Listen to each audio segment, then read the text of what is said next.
Hello everybody, Mr. LEGO Lover 55 here, and welcome to another mock review. Today we'll be taking a look at Bedjid. Now, Bedjid here was created for RenzoMoc's 1,000 subscriber Defenders of the Big Space mock contest. So basically the point of the contest was to build an alien-looking dude, and I guess that's what I've done here, or tried to at least. But alongside building the character, Renzo has given us the opportunity to create a sort of backstory for them, or a character for them, or I'm not exactly sure, but I have one pulled up on my computer screen here, so we'll go ahead and start off with that. So Bedjid here is a very clumsy character who unintentionally makes mistakes pretty often.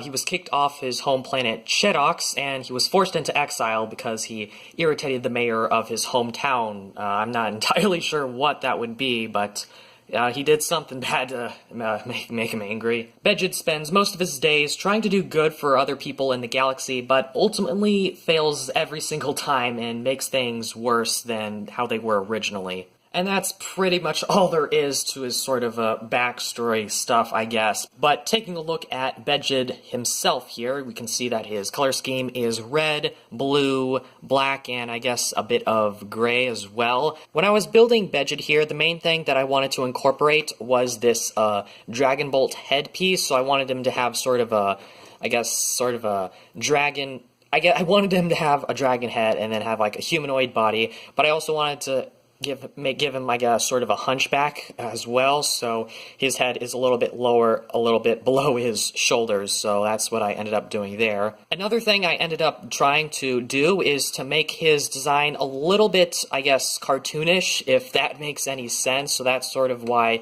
his lower arms here, I guess, are a bit clunky, so it just makes him a little bit cartoonish, and I feel like doing that also sort of adds to him, like, I guess, being sort of a clumsy character. But as for posability, he's got posability in the shoulders right there, so they're just connected with those friction joints onto those red Hordika necks there. He's also got slight elbow articulation, so his upper arms aren't very long, and that's mainly because I just did not have enough creativity to make just more, I guess, just a better custom arm design, but I feel like this is good enough, I guess. Bedjid has also got some articulated fingers as well, just very simple design, and I kind of wish I had used red ones, but I don't have any at the moment, or at least available to use, so I just ended up using the ones, the Exoforce arms that I had the most of, which were gunmetal gray. And that is sort of, that gives you a better look at how that is sort of connected, so it does,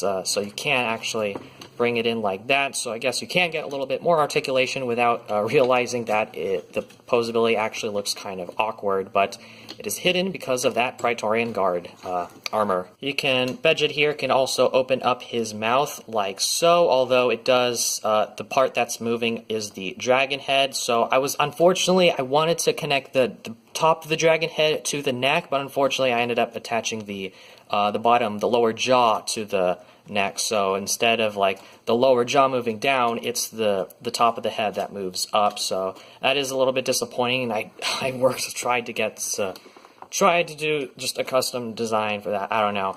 It probably didn't work out all too well, but I'm happy with, I guess, what I have right now. But taking a look at Bedjid's back here, you can see I tried to give as much coverage as I could with these armor shells, and I guess that sort of looks like scaling, which is what I tried to do, and that's also why I sort of used this Praetorian Guard armor, because it also kind of looks like scales to me, I guess, so I just sort of tried to add that, because he does have the dragon head, and you know, dragons have scales and all that, but yeah, just imagine those as individual, very large scales on his back. You can see he also has these huge Technic panel type pieces with Atlantis stickers on there. The Atlantis stickers are on there just because they were on there before and I don't want to really rip them off. I'm not entirely sure how good he would look without the stickers, but I don't know. I feel like the stickers sort of just add, I guess, to the look of it. I don't know, maybe it could be for like, it could be like some random company in the galaxy or something. I don't know.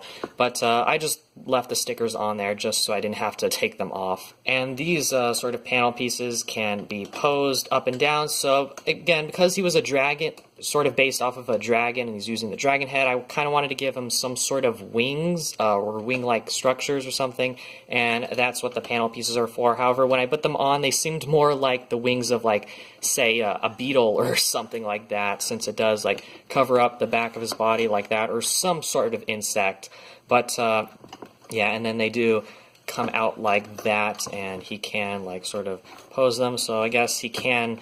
I guess if he wants to, he can, like, glide or something, but, yeah, he can do that. So I'm just going to point it out right now that there's not really anything interesting going on with the legs. They are very simple. I just basically just tried to slap a bunch of armor pieces together and see if they worked, and they worked okay, I guess.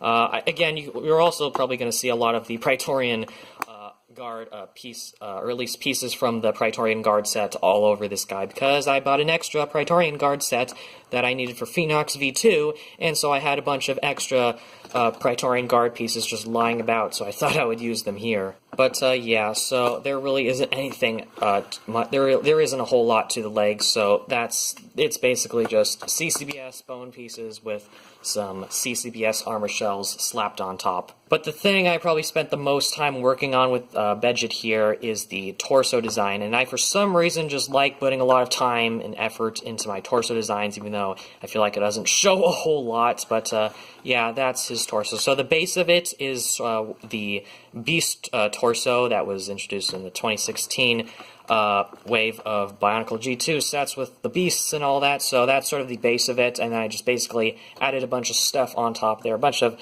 different Technic pieces like these, and unfortunately I didn't have any more black ones of those, so those are in light bluish gray, unfortunately. One thing I am happy with is how I was able to get those Technic panel pieces to sort of cover up the lower part of the body, so that is nice. I'm also kind of realizing now that I probably should have put some stuff here on these studs so it could give more coverage, but I didn't do that, so yeah. Here's a little bit of a look at it from the side there, so more Technic pieces there. And actually, turning it to the back, again, I probably should have mentioned, but yeah, that's sort of how the neck is connected. It's by that ball joint right there, so it just like snaps on right there. Fits pretty well, and actually, I don't know why, but I've been starting to use this connection a lot more often, where I take one of these sort of connector pieces, Hero Factory connector pieces, attach it to a singular ball joint, and then connect that in and sort of use that.